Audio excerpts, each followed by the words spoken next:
Okay, good morning and welcome to the Mayor and City Manager's press conference for the month of November. It's kind of hard to keep track of what month we're in because it's going so fast. Going very fast. Yeah. This morning, I think I'm going to take an opportunity to do what we typically do at the end of council meetings when it comes to announcements.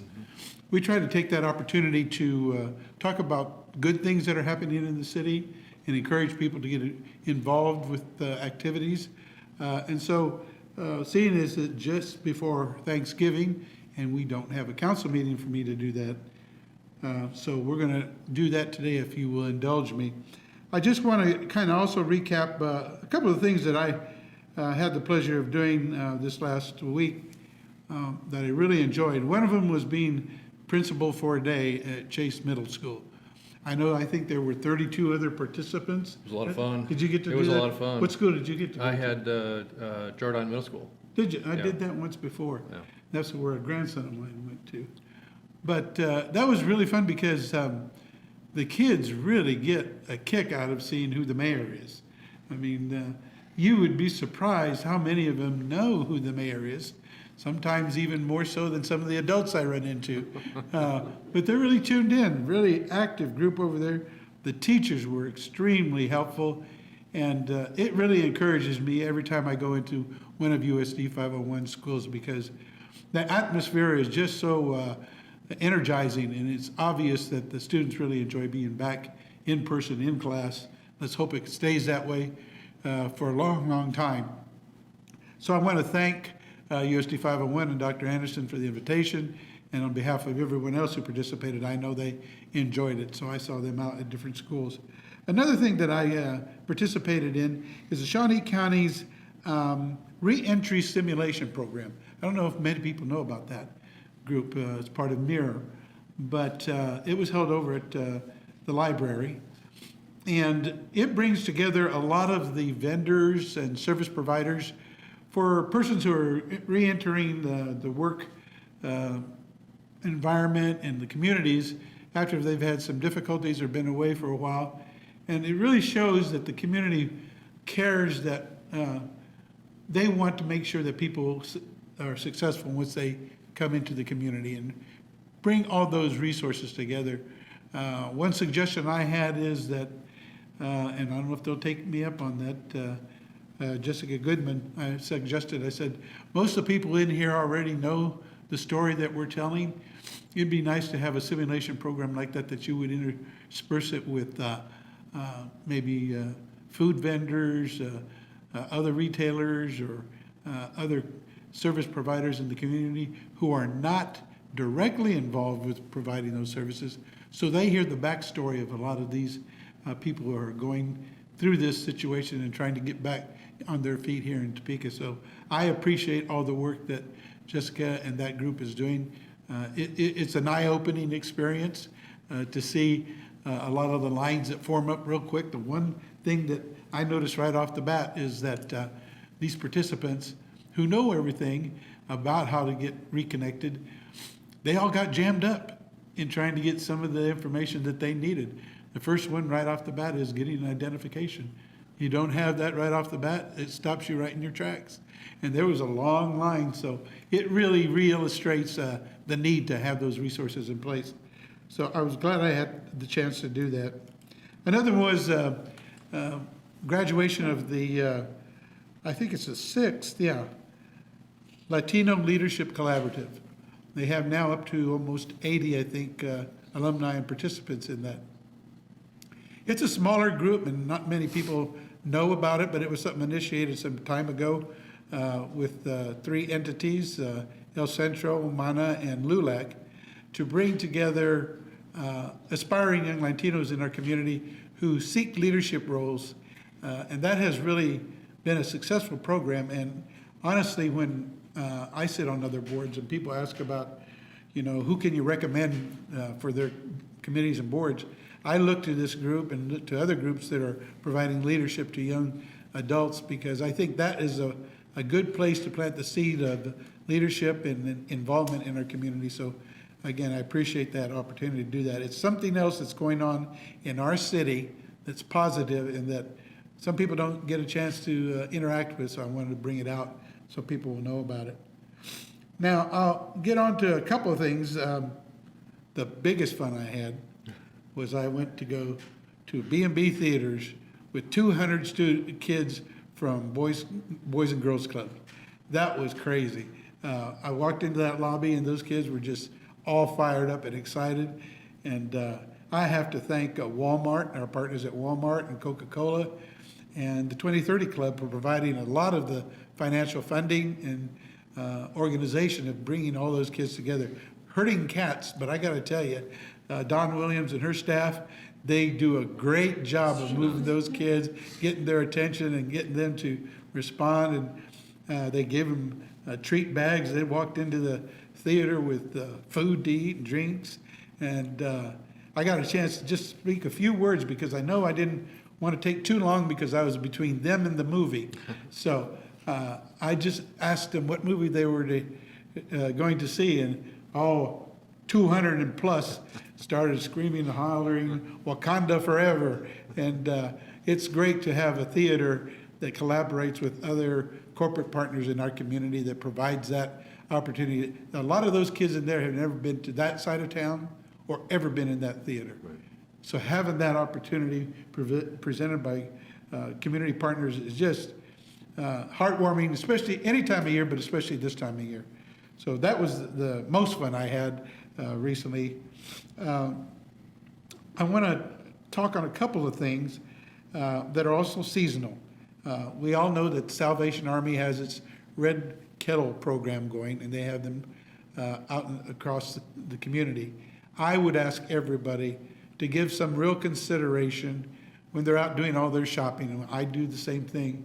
If I can, at every place I go to, if it's a different place, I try to give what I can at that time. And you don't have to give a lot, but every little bit mounts up. For a while, I was on the Salvation Army board, and I know that they appreciate everybody's participation in that program. So please give it some real consideration. The Salvation Army does the most good with what they have. They do provide a lot of resources to folks, especially at this time of year. It's truly appreciated. I might add into that, Mr. Mayor. Obviously, the Toys for Tots program is up and running also, and that's a way to reach littles and put a bright smile on their face this time of year also. Yeah, it was something else again to see last night at I think it was last night. They had it at the zoo, at the Zoo Lights. They had a special night just set aside. I think it was called Dream Night. Correct. Yeah, good, thank you. But I think that just shows the heart of the city and how they go out of their way to make special arrangements so that everybody participates. So that's another good thing I want to encourage people. When you get a chance, get those tickets because they go fast. And it's really expanded through the zoo. And it's a lot of fun to go down and see the zoo lighting. And this coming Saturday, I believe, at 5:30, downtown, we're going to have the lighting of the Christmas tree down at Evergy Plaza. So if you haven't come down to see the skating rink, that's fun to watch everybody. I tell you, it would be really fun if I got out there on that ice. So we're going to get you out there on skates? Yeah, with the mattress or something, just to make sure, because I don't bounce as well as I used to in my younger days, but it has really been something the community has responded to. There's people down there every night skating, and so if you haven't had a chance to come down and see that, try to make it down there on Saturday and enjoy the lighting of the tree as well. So I invite everyone to do that. There's a lot going on in this city. Always keep in mind, though, there are a lot of people who don't have that opportunity to participate as much. So wherever you can, lend a hand and just do whatever you can to help others at this time of the year. It does give us pause for thought when we talk about Thanksgiving, but we have to think about not just ourselves and our families, but our fellow citizens here in the city of Topeka. So this was my opportunity to speak about the holiday spirit and a lot of things going on in the city, not so much as the mechanics of doing business for the city of Topeka and some of the stuff that we typically talk about with projects and programs. Well, And, oh, yeah, Yeah, don't forget, you're riding in a parade. I just almost did forget that. Appreciate that. Yeah, I get to be in a convertible, and I'm hoping it still be weather like this and not much colder. And I think for the first time, the city of Topeka is going to have employees on a float in Yes, the we parade are. as well. And I think that's, again, I think that enthusiasm that we're feeling here at the city and the employees getting together, they're excited about doing that, yeah. Don't forget about the parade. That's right. Yeah, and cheer really loud for Gretchen, because she's gonna be in costume that night. I wanna make sure that you pay special attention to her. But thanks for reminding me, I Absolutely. appreciate it. City manager, you wanna kick in a little bit at all here with anything that, for the holidays? Or anything that we can talk about that we need an update on? You know, one thing I might encourage everybody to do is to shop local. Yeah. We've got merchants here that, this is the bread and butter, and this is the time of year, especially on the retail side, to make it go. And we encourage everybody to invest in the community and spend their money local, and lots of great shops, both downtown and around, and great thing to do. Yeah, I'm glad you brought that up, because that is important. This time of year is oftentimes the make it, break it. That's right. Time for It some of is. our small businesses. And it's encouraging to see that we still have small businesses popping up in the city of Topeka. When people are talking about hard times and inflation, we still have people who have the courage and take the initiatives to still open small businesses. We had one open up right next door to Leaping Llamas. Really? Just here very recently. That's good news. So again, encourage, that's a good thing to bring up. Yep. Any questions that we can answer that you might have? Can you give us an update on the Elevation Parkway project? I think city manager could probably give us the best on that. Yeah, nothing new specific past Tuesday's governing body meeting. We will start conducting some studies and some design work, and that'll take place over the next several months. I don't know that we'll have much more of an update prior to about March, but starting work on that one. Can you just explain the project to people of what it involves and that type of thing? Sure. Basically, it is connecting Southwest Gage at 37th over to Southwest Fairlawn. It's a project that's been on the books for about 20 years, and just now was the time. We had some developers that came forward and said that they'd really like to open up that part of the community, and so that's why we're pushing ahead on it. Is that something that you guys might break ground on 2023, or is it just in the real early stages, even if it's been 20 years? It's still pretty early stages. I would not expect to break ground in '23, but that said and done, lots of excitement on it, so you never know. I think the fact, to follow up on what you said, even though it's been 20 years and you would think it would move faster, the times change, financial conditions change, and the desire for change comes and goes. And I think right now, as we've seen the enthusiasm for progress in the city of Topeka, we're really trying to look at these projects that really have the potential to make significant impact on our community and take them off the shelf and start to look at them closely and see if they're feasible so that we can actually move on them or move on and look at other ideas. I just think that the flavor of the city right now is that we see the progress. We want to spread that progress around. You know, they have other conversations that are going on about North Topeka over on 24 and over on East Topeka. So it's being spread around, and that's the thing I think we've always wanted to really try and encourage is getting every part of the city touched by the progress. You know, so much, Mr. Mayor, I know that you're one of the tri-chairs for Momentum 2027, and, you know, that's a 5-year project, and so really, when we start talking about road projects and whatnot, those things are envisioned out many years in advance, and so this was some work done early on that has been ready to go when the time was right, and we think the time is right. Awesome. Where are you guys at on the search for filling Councilman Lesser's seat? How many people have applied? What's the status of that project? So I was just asking that. I know that we had 5 applications. I don't know if a 6th came in or not, but I think it's 5.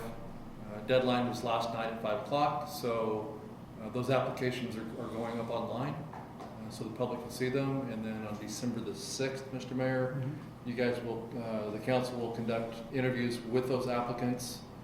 And then we hope to have a swearing-in ceremony on December 13. To go back to the Elevation Parkway really quick and just kind of provide some insight on why the city plans to have this public hearing, even though the initial funding has been approved. We are strong as far as making sure that all of our residents are aware of what's going on and have the opportunity for public comment. I think that's a cornerstone for the mayor and myself, is making sure that the community has the ability to provide input and thoughts. And you know, we went through the same process with 12th Street. We'll have the same process. We went through the same process with 17th. And when it comes time to Huntoon, we'll go through that same process. So that's just, anytime you have a big project like that, that's critical. Do you have to move any properties to make that work? Have to move properties? Or buy off properties that are already there, or? Well, certainly anytime you put a road in on ground, there's some acquisition that has to take place or donations. Like any houses or? There's no houses. Okay. No, it's basically farmland right now. How much do you think that would help the community get something like that? Well, anybody that's been at 29th and Fairlawn recently, and certainly, Mr. Mayor, you were talking about B&B theaters, you know that that's a little bit of a bottleneck, and so that will free up that aspect for the community, and that will help our public safety also. It gives them another route for access into the community, so lots of benefits. Is that city and county property, or where is the actual line? There is a combination of city and county property, yes. Is that on 37th or 41st, or what is the actual city line? Without looking at the specific map, it kind of dodges back and forth. You've got about, for the first phase, about 50-50, 50% city, 50% county. And are they all for this project too? We're working through that process right now. What is the city task force doing about the influx of vacant house fires that have happened recently? Certainly, we're looking at a coordinated effort between police, fire, code, and legal to make sure that we're doing what we can to help prevent those. And then I know that the city recently hired a company to survey the homes in Topeka and finding vacant and rentals in poor condition. What does the city plan to do to better these homes, and what did you guys learn about the survey to fix this housing problem? She's thinking of changing our culture of property maintenance. It was not a survey. Yeah, I just say I'm not familiar with that particular survey. We have had, and you've heard conversations many times at the governing body about changing our culture process. We hired an individual by the name of Karen Black, who's made some recommendations, and that is basically updating our code process, making it more customer friendly. So that's, and certainly when you ask the question about some of our fires and whatnot, that's part of the process. You know, the other thing I might add to that is our Equity Access Shelter Program, EAS. We've launched that 2 weeks ago, Mr. Mayor, and we've already had 1,485 calls, 1,485 from 621 specific households, and 273 of those have already been enrolled into services. That line's open 24/7. That telephone number for anybody interested is 785-368-9533, 785-368-9533. That is a 24/7 number, and obviously with the chilly weather, we've had lots of inquiries. Can you guys talk about somebody was mentioning about the turnpike having an exit to Auburn Road? Is that anything you guys have discussed? Counties in conversations, I think, with KTA on that. We have engaged in conversations with an exit at 29th, near 29th in California. So there's 2 exits, I think, being discussed right now with the Kansas Turnpike Authority. And is that in just the pre-stages? Have you guys had a meeting or setting up something, or? Very early stages. There's some work that's being done that we hope to have some information back by late February. Have there been any discussions on local level regarding marijuana regulation in light of Missouri's recreational, and then like how Wichita and Lawrence are also handling that? To my knowledge, there hasn't been any concerted effort for us to address it. I've received nothing from the community or anything like that at all. Yeah, I'm not aware of any. Are you asking? Just wondering if you're interested.